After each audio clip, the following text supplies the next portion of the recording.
What's up, my people? So I was thinking about something today, and one of the questions I had in my head was, do backpack guns really exist in Connecticut? And it's kind of a yes or no question. They exist, but not really in the way that you would think that they do.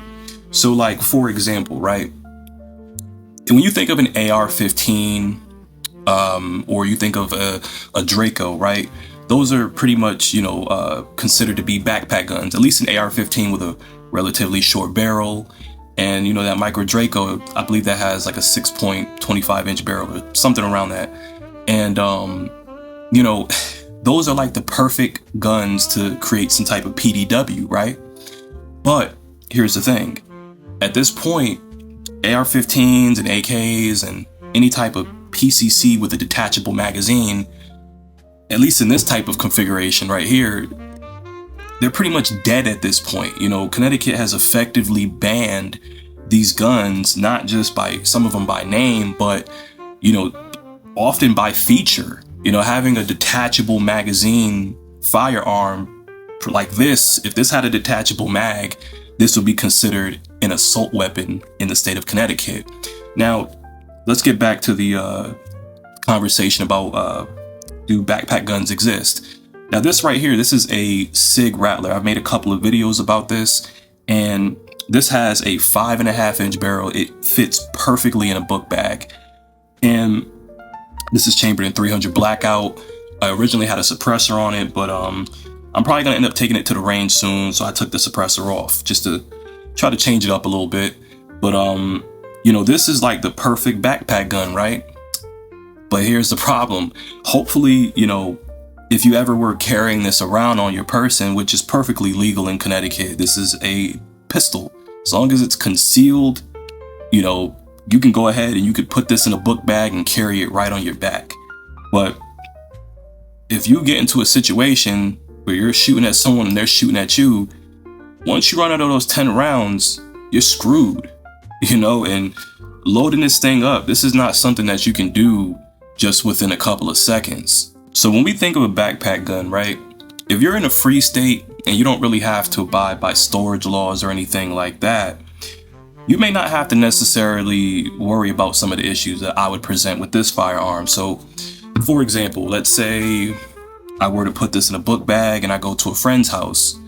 Now, theoretically, I would have to make sure that this firearm, which would be in the book bag, would have to be in close proximity to me, to the point where it's as if it's really in my possession. But let's say I go to my friend's house, I put the backpack down somewhere in the living room. Let's say my friend is on the couch, he's in there, my gun is in my book bag, I'm in the bathroom, that firearm is unsecure.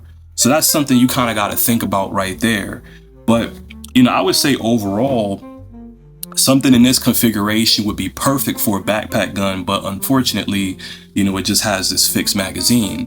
Now, of course, the king of concealment is probably a handgun, but, if you want something that's going to hit a little bit harder, do some more damage compared to something like, a handgun that's chambered in 9mm, you definitely would probably want to go with something that's, 300 blackout or 5.56. Of course, with 5.56 coming out of a short barrel, you're going to get a lot of unburnt powder, which is why some people will go for a 300 blackout build, just because it's pretty much deemed to be much more effective at shorter distances.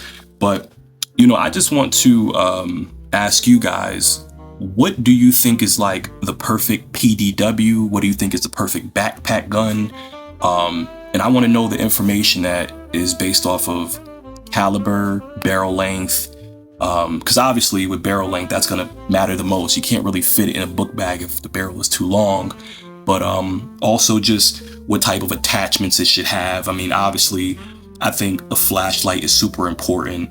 I'm probably going to end up getting a pressure switch for this just so I don't have to take my support hand off of it when I'm C-clamping it. But some people would say an optic is pretty important.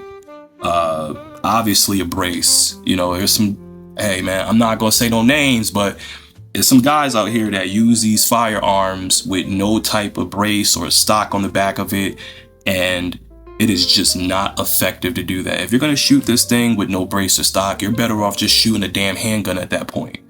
You get what I'm saying? Like, don't even try to go shoot a rifled cartridge with no brace or stock. Like, come on now. You get what I'm saying? Like, I mean, also, this has a sling, which I think sling is pretty important too, just so that, you know, let's say in a shit hit the fan situation, you can carry this on your body without necessarily having to carry it in a bag or having to carry it, you know, with an additional, having to carry it, you know, in your hand. You can just throw it on your back, have it on a sling, and, you know, you're good.